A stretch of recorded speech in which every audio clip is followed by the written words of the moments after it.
Assalamualaikum warahmatullahi wabarakatuh. Nama saya Ahmad Razikin dengan NIM 20410107012. Oke, kali ini kita akan review artikel yang berjudul tentang efektivitas model problem posing tipe resolution posing terhadap kemampuan pemecahan masalah matematik siswa. Jurnal ini terbitan dari Jurnal Pendidikan Matematika Kudus pada tahun 2020 yang ditulis oleh Dewi Mayasari dan Wulan Izzatul Himmah. Terkait dengan latar belakang pembelajaran matematika pada tingkat pendidikan menengah memiliki tujuan. Salah satunya, siswa mampu menganalisa komponen yang terdapat pada pemecahan masalah.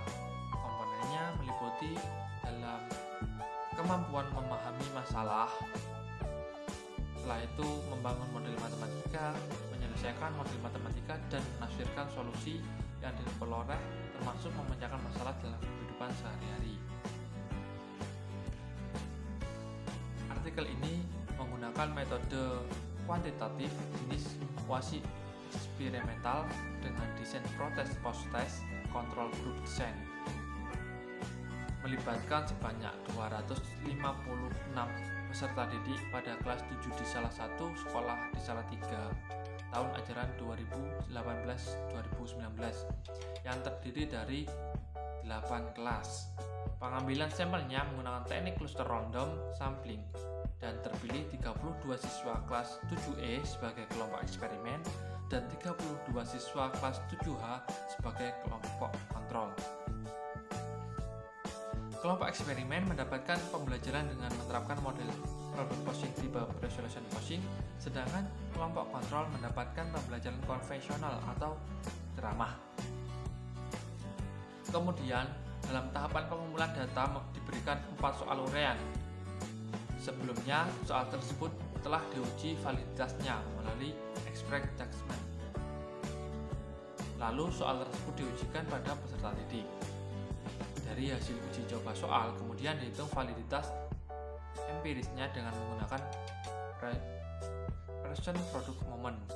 Nah, hasilnya yaitu penelitian tentang penerapan model problem posing tipe resolution posing dalam pembelajaran matematika. Terdapat 2 kemampuan pemecahan masalah matematik siswa dilaksanakan dalam waktu 2 minggu. Sebelumnya, peserta didik diberi pretest terlebih dahulu. Kemudian setelah eksperimen diberikan pembelajaran dengan menerapkan model problem posing tipe resolution posing, sedangkan kelas kontrol diberikan pelajaran dengan metode konvensional atau ceramah dengan latihan soal. Berikut datanya. Hasilnya yaitu pretest kelas kontrol rata-rata 49,81, post-test kelas kontrol hasilnya rata-rata 74,84. Pretest kelas eksperimen menghasilkan rata-rata 54,12 dan post-test kelas eksperimen mendapatkan nilai rata-rata yaitu 81,00. Dari hasil di atas kemudian dilakukan perhitungan rata-rata skor and again. Setelah itu diuji rata-rata skor and again dengan uji independen sampel test disajikan pada tabel di bawah ini. Nah, ini hasilnya di tabel 3, yaitu hasil uji independen. Dua kesimpulannya simple test hasilnya 0,022, HO ditolak. Berdasarkan tabel tersebut diperoleh nilai C sama dengan 0,022 lebih kecil dari 0,05, sehingga dapat disimpulkan bahwa HO ditolak dan HA diterima.